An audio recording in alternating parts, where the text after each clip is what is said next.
Assalamualaikum warahmatullahi wabarakatuh. Perkenalkan, nama saya Ainur Roti, mahasiswa Sistem Informasi Program Studi Sistem Informasi Universitas Terbuka. Pada video kali ini saya akan membahas tugas 3 mata kuliah pemrograman berbasis web, yaitu pembuatan aplikasi pemesanan bahan ajar menggunakan Vue.js. Di sini saya pertama kali akan menjelaskan struktur struktur tugas yang saya buat, yaitu di dalam folder utama ada tiga folder, yaitu folder aset. Di dalam folder aset ada folder CSS, lalu di dalamnya ada file style.css. File ini berfungsi untuk menampilkan atau mengatur tampilan website. Lalu di folder data ada file bernama data bahan ajar.json. Ini adalah file yang diberikan untuk sebagai bahan data dengan dalam format JSON. Lalu di file JS ini ada folder komponen dan service. Di dalam folder komponen ada file bernama app modal.js, lalu to tracking.js, lalu order from.js, lalu status batch.js, dan stock table.js.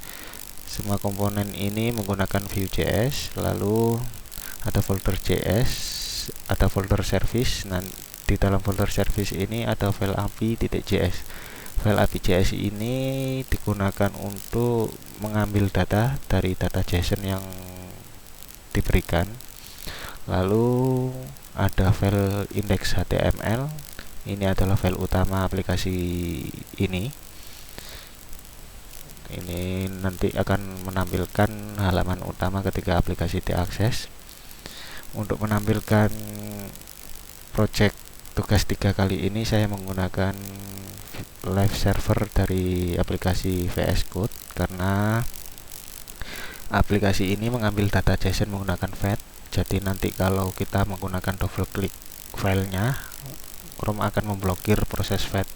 Jadi di sini saya akan menggunakan live server dari VS Code. Kita klik kanan, open live server.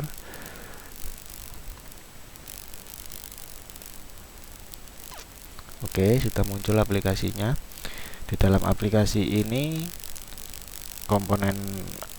dalam aplikasi index.html ini saya membuat struktur dasar aplikasi, memanggil Vue.js versi 2 melalui ctn, lalu melakukan import seluruh komponen aplikasi. Di bagian body terdapat div di app.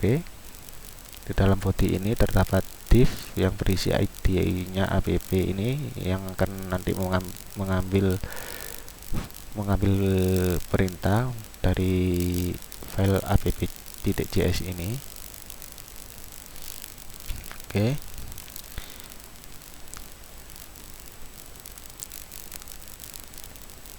Lalu untuk sebelum masuk ke fitur besar pertama, saya jelaskan dua komponen kecil tetapi penting, yaitu komponen modal app modal.js ini. Ini saya gunakan untuk menampilkan pop-up edit, lalu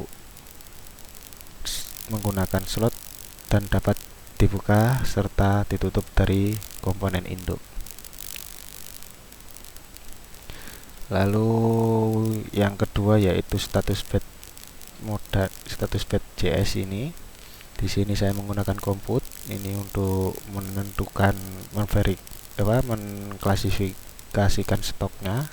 Kalau stoknya 0 berarti kosong, kalau stoknya di bawah stok amannya maka akan muncul keterangan menipis.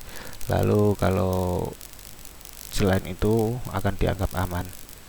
Ini kodenya. Kalau untuk tampilannya seperti ini. Di sini jika ini masih di atas stok safety maka ini terdeteksi aman. Lalu jika ini di bawahnya stok safety-nya maka ini akan ada keterangan statusnya menipis. Warna bednya juga saya tentukan. Lalu untuk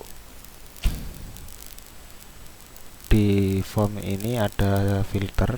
Ini untuk filter UD daerah mana, misalkan kita kita pilih Surabaya.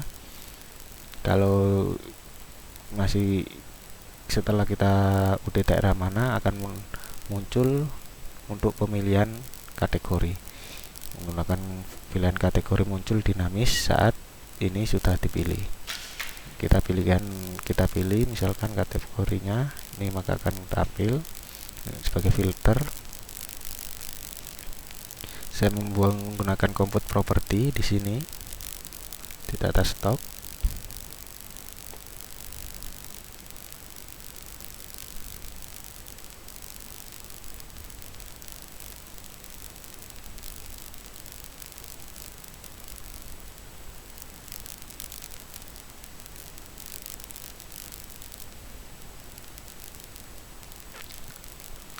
Untuk sortingnya kita bisa tampilkan misalkan ini untuk area Surabaya, kita reset maka akan tampil.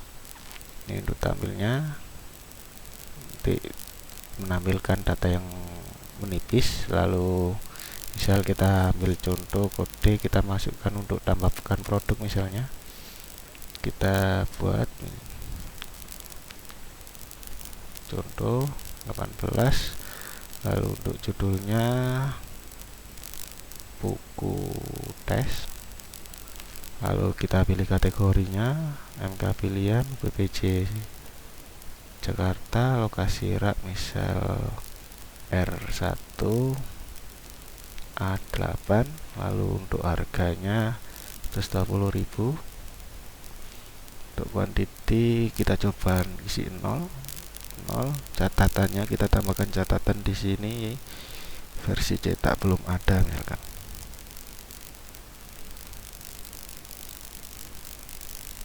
Kita tambahkan. Oke, data akan otomatis muncul di sini.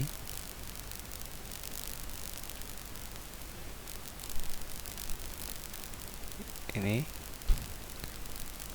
0, jumlahnya masih kosong, lalu ada keterangannya kosong.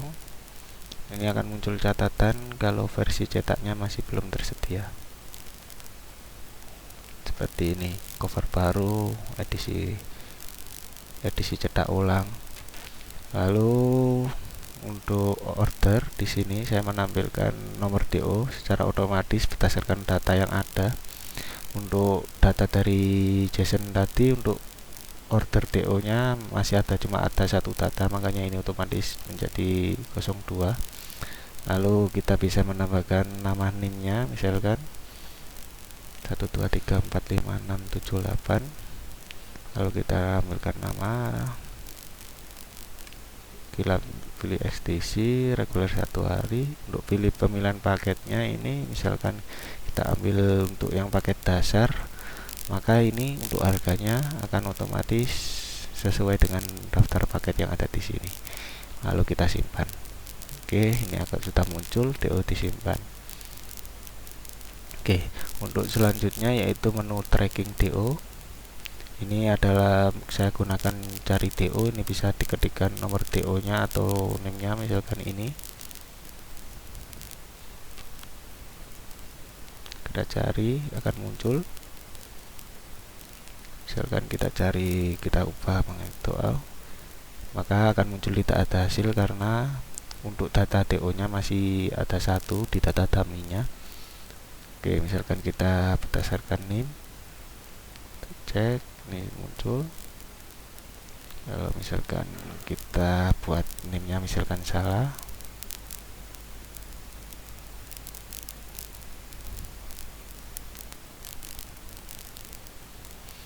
nah di sini kita juga menambahkan form untuk penambahan progres. Misalkan ini untuk DO ini progresnya sudah diterima, misalkan diterima, kita tambahkan progres, maka akan muncul di bawahnya progres sudah diterima.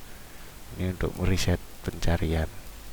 Untuk kodenya, strukturnya seperti ini. Demikian, terima kasih. Semoga video penjelasan ini bisa membantu. Assalamualaikum warahmatullahi wabarakatuh.